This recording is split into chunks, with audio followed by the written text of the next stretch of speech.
Back at you. Back at you. With yet another DJs BrewTube beer review.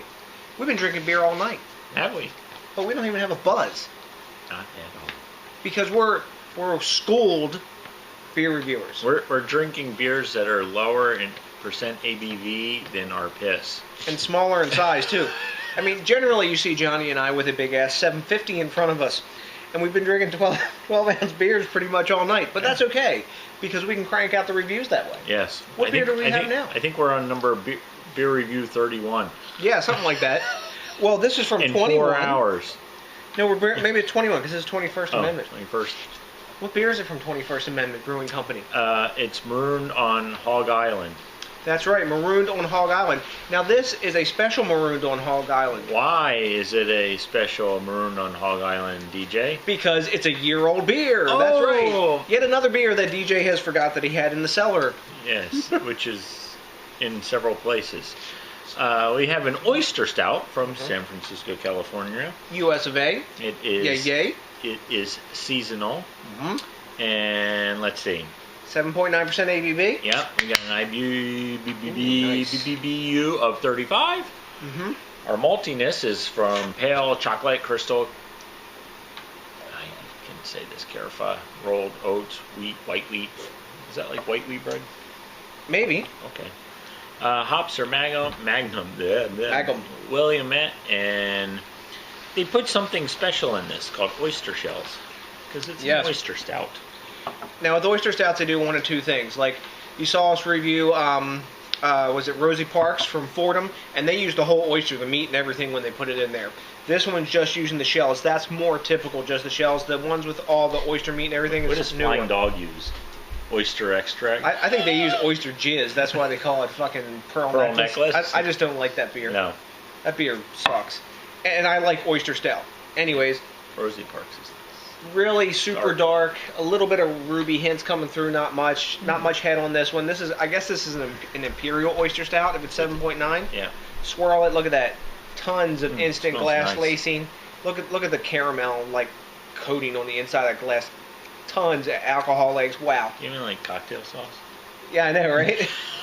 Let's get an aroma. Damn, caramel. Malty, chocolatey. Caramel. A little bit smoky. You get the brine in there too, sort of like a sea like water smell. And I'm getting a little bit of dark fruits too. I guess the year celerine's done that.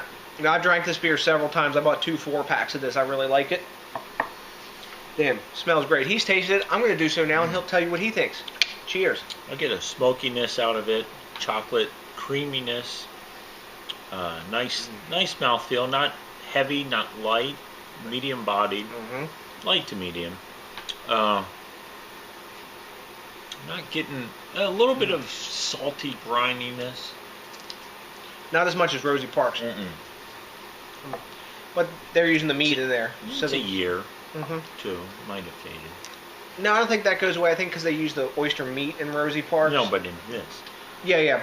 This is about the saltiness it always had. Yeah, I'm like, the rolled oats definitely giving them that good mouthfeel. It's a really tasty brew. You're getting caramel, toffee, a bit of coffee. It's all got all those like stout, like foreign export stout kind of flavors.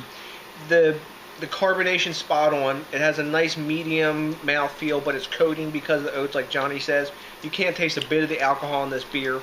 And I get the faintest hint of like dark fruits from the ale yeast that they have in this, but man, the cans let this hold up really great. Cans are just awesome packaging for beer. And what about the oyster? The oyster, the brine? I'm not getting a whole lot of that. I think this one's always been less than Rosie Parks, because the difference is when they use that oyster meat, they're basically like steaming the oysters in the shell when they make it, so you get that release of the extra brine into the mix. But I mean, it's almost like an imperial stout. Like an imperial export stout, or you know what this reminds me of? The Guinness foreign export. Yeah. And what was that? Schlafly? Was it the foreign extra export? Irish stout, the Schlafly Irish stout. Yeah, Irish stout or export, whatever it was. But it's like Irish. That's out now. Yep, it's a foreign export basically that's got that kick of sort of a little bit of brininess to it. This is a fairly tame oyster stout, but the thing that impresses me is how well the alcohol is hidden in this, because it's not a big style beer. But tasty brew. Well, I would drink this again. I will, because I have one can left. Yes, you do, up in the fridge. And this is room temperature for the cellar. Yes. So we didn't take the one out of the fridge. We just went back to the cabinet back here and pulled it out of the cabinet. Our buddies at Right Beer gave it a 96. Surprising, 7.9. Beer Advocate, 87. Right. I'm not sure. It's a good beer. I'll probably have to stay in the Beer Advocate ballpark, 87, 88. I would drink it again, obviously. Yes. Because you gave me one once, and so I'm drinking it again. But it's, and I had it fresher, and I believe I did like it. I did like it pretty well the first time. So yeah, I'll give it an 87. I'll stick with Beer Advocate. Kind of stay with those guys. Yeah, I think I'm gonna go 88, like B+, like Johnny's talking. Really tasty beer, and that's about what I thought of it when it was fresh. And maybe I thought 90 fresh. This has it's not oxidized or anything like that. It's just some of that brininess, like Johnny was saying, does seem to fade a little bit. But all in all, it's a really tasty beer. Yeah, I mean, it tastes more like like for an extra stout. Yeah, maybe this could be a good St. Patrick's Day beer. Make some killer Irish car bombs with that. There you go. But so we gave it a B+.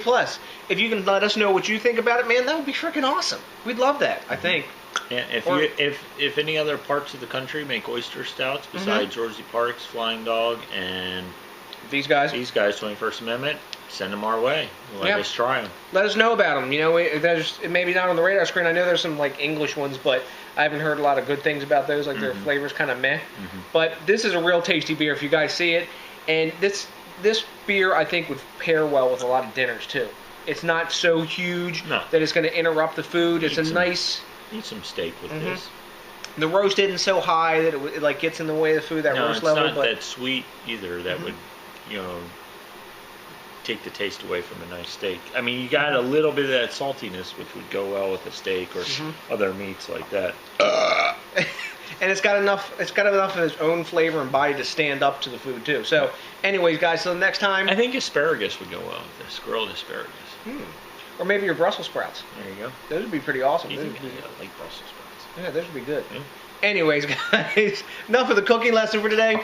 And if you could think globally, drink locally, and support the craft beer movement for me, I would really appreciate that. And if you didn't hear what I said, you can just read it on the t-shirt. One of these could be yours too if you order now. Anyways, to the next. But wait! There's more! There's more! That's a big peace out!